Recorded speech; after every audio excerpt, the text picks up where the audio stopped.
Welcome to this lecture on the life cycle of Plasmodium. Today, we are going to explore one of the most cunning and deadly parasites known to humanity. We will uncover how it uses two completely different hosts to survive, multiply, and spread. By the end of this session, you will not only understand its biological journey, but also the mathematics behind why it is so devastating. Let us dive in. Now that we have introduced our topic, let us start by imagining Plasmodium as the ultimate biological spy. To truly understand Plasmodium, imagine a highly skilled spy who needs two completely different safe houses to complete a dangerous mission. In the first safe house, this spy quietly multiplies and gathers strength, completely hidden from the authorities. Then, in the second safe house, they undergo a massive transformation to prepare for their final escape and the continuation of their mission. This is exactly how the malaria parasite operates in the real world. It uses two different hosts to complete its complex life journey, ensuring its survival and widespread transmission across populations. This dual safe house strategy brings us to a formal biological term. The life cycle of Plasmodium is described as digenetic, meaning it strictly requires two distinct hosts to complete its full reproductive cycle. The primary, or definitive host, is the female Anopheles mosquito. This is where the parasite undergoes sexual reproduction, mixing its genetics. The secondary, or intermediate host, is the human being. Inside us, the parasite undergoes massive asexual reproduction. This dual host strategy allows the parasite to rapidly increase its numbers in humans, while using the mosquito as a flying vector to infect new victims. Now that we know humans are the secondary host, let us look at exactly where the parasite goes once it enters our body. In humans, the cycle is divided into two distinct phases. First is the hepatic phase, which occurs in the liver. Here, the parasite hides from the immune system and begins its initial multiplication. Second is the erythrocytic phase, which takes place inside our red blood cells. This is where the most explosive and dangerous asexual reproduction occurs. By splitting its human invasion into these two phases, Plasmodium maximizes its chances of survival before the immune system can mount a defense. Understanding these specific phases leads us to a critical question. Why does mapping this cycle matter so much? The answer is that this tiny parasite is responsible for malaria, one of the deadliest diseases in human history. By knowing exactly where the parasite goes and what it does at each stage, scientists can develop targeted medicines and life-saving vaccines. For example, some drugs are designed specifically to kill the parasite while it is hiding in the liver, whereas others target the parasite in the red blood cells to stop the deadly fever cycles. Without this knowledge, we could not break the chain of transmission.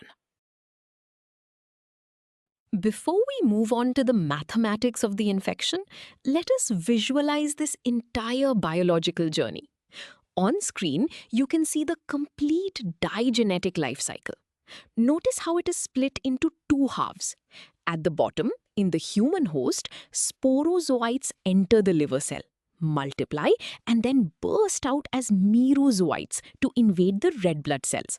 This is the asexual cycle that causes illness. Some of these become gametocytes, which you can see on the right. When a mosquito bites, it ingests these gametocytes, moving us to the top half of the diagram. Inside the mosquito gut, they form a zygote, then an oocyst, and finally release new sporozoites that travel to the salivary glands, ready to infect the next human. Having seen the full visual cycle, we must now zoom in on the erythrocytic phase to understand why malaria is so devastating. inside the red blood cells, the parasite undergoes a process called schizogony. This is a specialized form of reproduction where one single parent cell bursts to release many daughter cells all at once. Because every new daughter cell goes on to infect a new red blood cell and repeat the process, we see explosive biological growth. This rapid multiplication is exactly what overwhelms the patient's bloodstream and triggers the severe symptoms associated with the disease. This explosive biological growth we just discussed can be perfectly described using mathematics. We use a standard exponential growth formula to model the infection. The formula is n equals n0 times m to the power of c. Let us break down every symbol. N represents the final number of parasites in the bloodstream. N0 is the initial number of parasites that started the infection.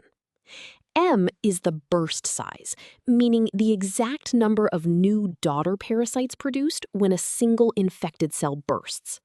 Finally, C represents the number of reproductive cycles that have occurred. If the burst size M increases even slightly, the final parasite load N skyrockets exponentially.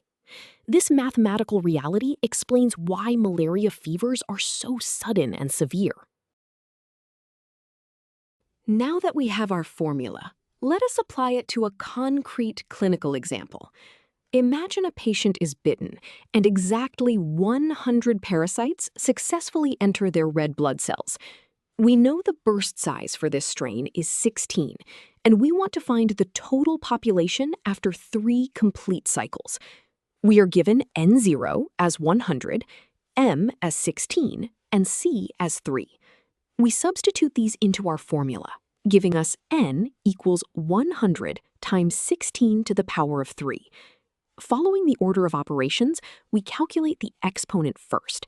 16 cubed is 4,096. Finally, we multiply this by our initial 100 parasites.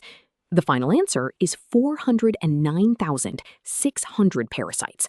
This massive number shows how a tiny initial infection becomes a massive systemic burden in just 3 cycles.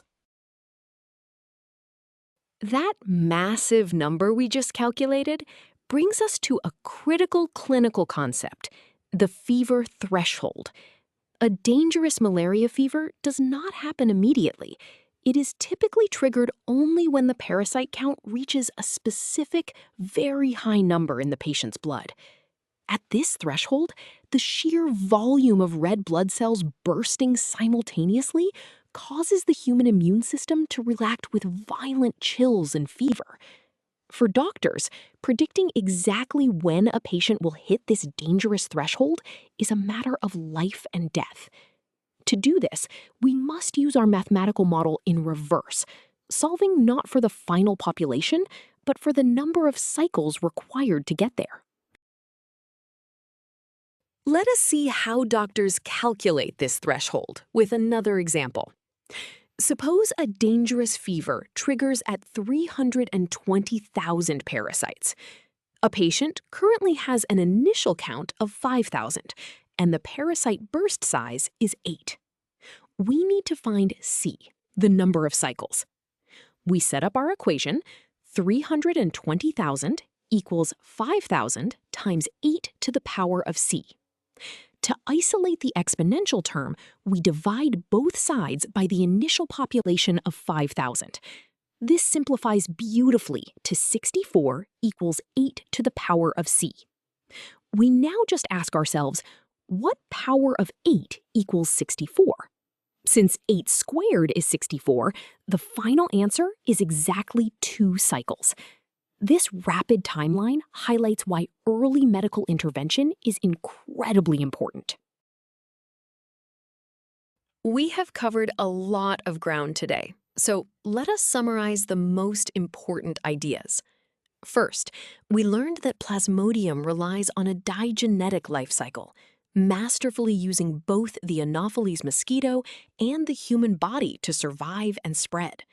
Second, we saw how the parasite hides in the liver before unleashing explosive asexual reproduction in the red blood cells through schizogony.